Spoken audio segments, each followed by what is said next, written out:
Welcome back, everybody. In today's video, we're going through my tiered quarterback, running back, wide receiver, and tight end rankings for Week 9. Keep in mind two things, please. If your player is on bye and they don't have a game scheduled, that's why they're not in the weekly rankings. And then also, if players played on Thursday night, they're also not going to be included in these rankings. So without further ado, at the top in the elite tier, I have Mahomes and Allen. They play against each other. It has the potential to be an absolutely massive game. And so I think they are both absolute smash must-start quarterback ones at the top. And the next tier, we have Drake May, Daniel Jones, Jackson Dart, Dak Prescott, and Sam Darnold. Two players I want to mention, Drake May. This is a terrible matchup, I'll be honest with you, against Atlanta. But at this point in time seems as though he has a matchup-proof QB1 with legit upside against anybody he faces, despite not really having the assortment of playmakers in the passing game that you might expect from somebody producing like he is. That is how good he has been with Josh McDaniels. And you have to give McDaniels credit too. And then also Daniel Jones against Pittsburgh. He is a legitimate MVP candidate right now. I didn't think I would ever be saying that seriously, but here we are. Very impressed with him so far. And the next year we have Stafford, Love, and Jacoby Brissett. I want to mention Brissett here against Dallas. Kyler Murray reportedly could be involved in some kind of package during the game. Really strange because usually with quarterbacks you don't really say something like that. So it appears as though Brissett may have outright just taken Kyler's job from him, and it might be his to lose. It's a plus matchup against Dallas, and I think he is a smash start as a low-end QB1, given there are probably quite a few better options, but he has been keeping the offense going, and I've been nothing but impressed. In the next tier, we have Herbert, Daniels, Williams, and Aaron Rodgers. I want to mention Jaden Daniels here. I do think he's going to have a bit of a limited day from a yardage perspective through the air, but I do think it is going to be very tough for them to contain him on the ground, and I think he's going to get it done on the ground, and I do think he scores a rushing touchdown in this game. In the next tier, we have Goff and Mac Jones. With Mac Jones, he is going to be without Ricky Pearsall, but he does have, and then obviously without Brandon Ayuk, but he is going to have most of his other playmakers. I think he gets it done to McCaffrey and George Kittle, especially through the air. And then with Jared Goff, it is a tough divisional matchup against Minnesota, but I do think he's going to get it done for us this week, albeit I think he's more of a high-end QB2 than a QB1 this week. In the next tier, we have Bo Nix, Trevor Lawrence, and CJ Stroud. With Bo Nix, he faces off against Houston. They allow the fewest points to opposing quarterbacks in fantasy. I think this is, if you can, an avoid from him, but at the same time, he's been playing quite well recently, so it also at the same time wouldn't shock me if he prevailed, but I do want to caution you a little bit in this specific matchup this week.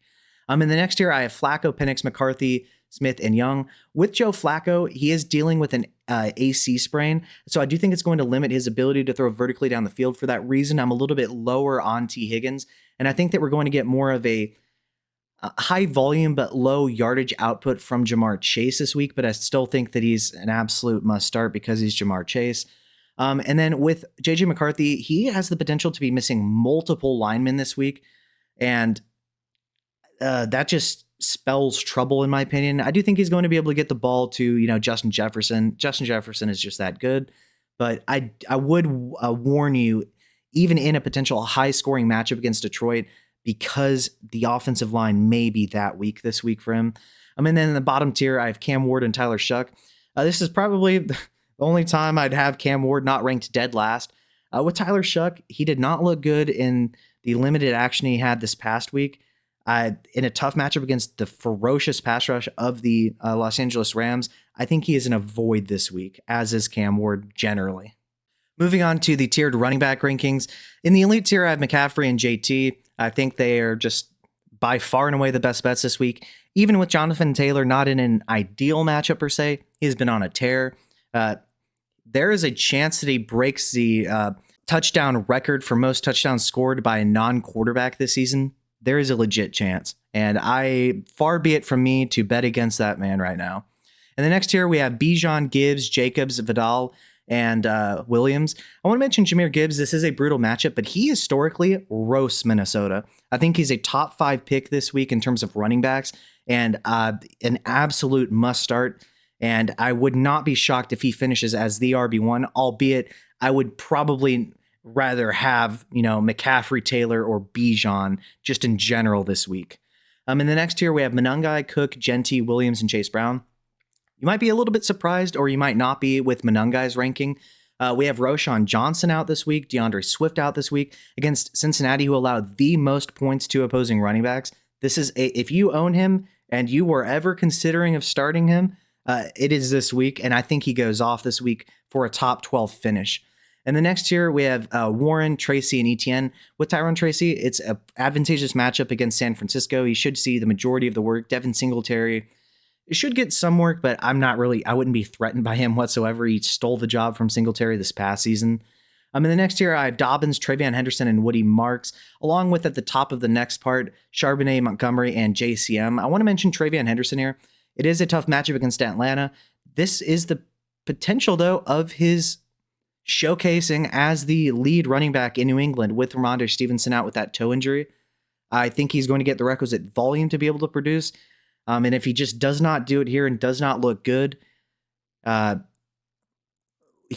just have to wait and see. But I do think that even though this is a tough matchup, that he is a top 24 running back this week, because he should get the volume unless they really just don't believe in him if he doesn't do it this week.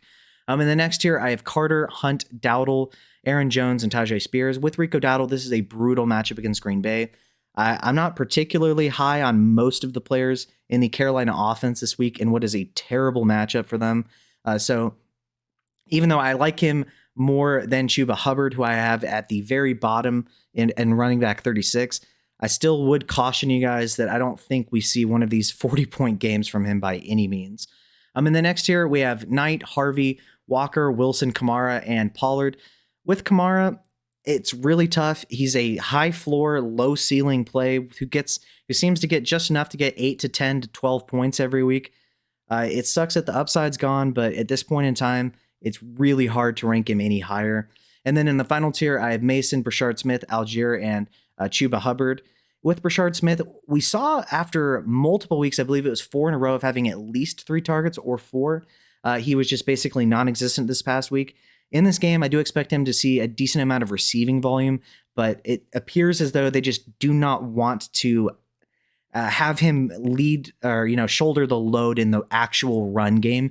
But this does set up to be one of these games where he does see a decent amount of work in the passing game due to potential high-scoring game script here. And I want to give a special shout out to my Patreon members. Thank you to Big Hunt, SP, Mage Jack, Infamy MTG, AOYOB, and The Dawn. Without your support, this would not be possible. As you're probably well aware if you've been watching my videos for a while, I cannot get monetized because of the film breakdowns I do, and even just the little videos I have where I have clips of plays in them. They get demonetized every single time, making it, therefore, impossible to collect any revenue. So, obviously, your support is greatly appreciated. And if you are so inclined to become a member, the perks would be you will get access to a private Discord where we have both a real life and fantasy football chat, as well as a voice chat if you just don't want to have to type a bunch of stuff. I'll also give you detailed roster breakdowns and roster reviews where we talk about the strengths and weaknesses of your team. Then we kind of break it down further by looking into the scoring settings themselves and the starting lineup requirements to help you build the best team to help you dominate for years to come. In both Dynasty and then in Redraft, obviously, I'd help you with a good, solid game plan, especially if you know where you're drafting from. Then also give you detailed trade advice based on your specific league settings to help you dominate. Also give you access to private live streams and the ability to not only see videos at least one day early, but also the ability to suggest videos that you would like to be created. So if you would like to support the channel, I would really appreciate it. If not, just please like and subscribe. Let's get back to the video. Moving on to the wide receivers. In the elite tier, I don't really think this needs much explanation. JSN and Puka Nacua. In the next tier, Rice, Chase, Lamb, Amon-Ra, Rome, and Michael Pittman. Michael Pittman here against Pittsburgh. This is a potential smash spot. I think he scores a touchdown. He and Daniel Jones have a strong connection building, and Pittman has been an extremely pleasant surprise this season. In the next tier, Nico, Adams, Jay Jettis, McConkey, Debo, and MHJ. 2 players I want to mention here. The first is Nico Collins. With Pat Surtain out, I do think this is a much more favorable matchup than it would be if he had to contend with Surtain. So I do think that he's a pretty strong start this week. And then Marvin Harrison Jr. against Dallas with Jacoby Brissett starting. I think that's a big boost for everybody in the offense. And I do think he scores a touchdown here against Dallas. In the next tier, Metcalf, London, Wan'Dale, Pickens, Olave, and Keenan Allen. A player I want to mention out of this tier is probably DK Metcalf. He is about as good of a bet as any one of these non-truly elite wide receiver ones in fantasy to score a touchdown. And I think he gets it done once again in Indianapolis with Aaron Rodgers. And the next tier, JMO, Shakir, BTJ, McMillan, and more. With Jameson Williams, I believe it was the offensive coordinator was quoted as saying he has failed Jameson Williams. While this is a tough matchup on paper against Minnesota, I think he's going to try to feed Jameson Williams. There's still a decent amount of wide receivers I would really rather play due to his role in Detroit, but that is promising to hear. And if you were ever going to start him without, seeing a consistent string of positive production from him, it's probably this week given the comments made. In the next tier, Downs, Worthy, Washington, Slayton, and Franklin. Two players I want to mention, Parker Washington with Travis Hunter on IR now. We don't really know what the timetable is for his return. Obviously, no less than 4 weeks, right, though. I think that Washington against Las Vegas is a potential sleeper this week. And then with Darius Slayton, I think the same thing against San Francisco. He had a long touchdown called away for offensive pass interference, I believe.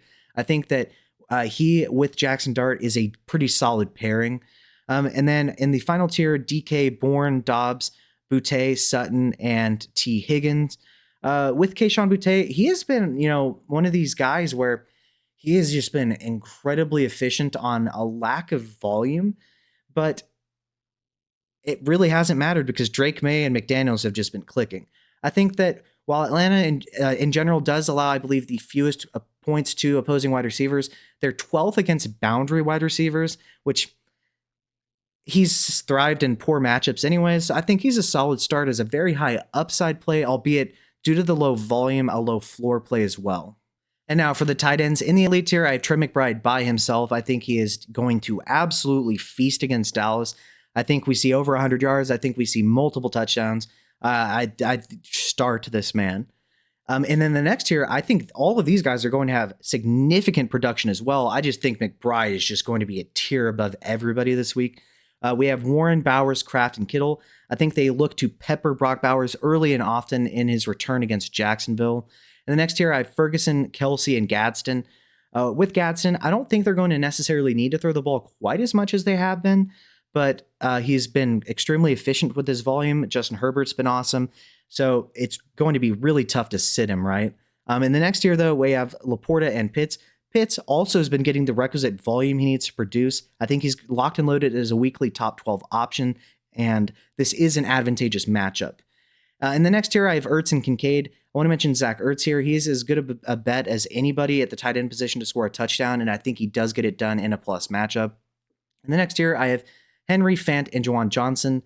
Since Mike Gesicki has been hurt, Fant has seen additional volume. I think he's a safe floor play.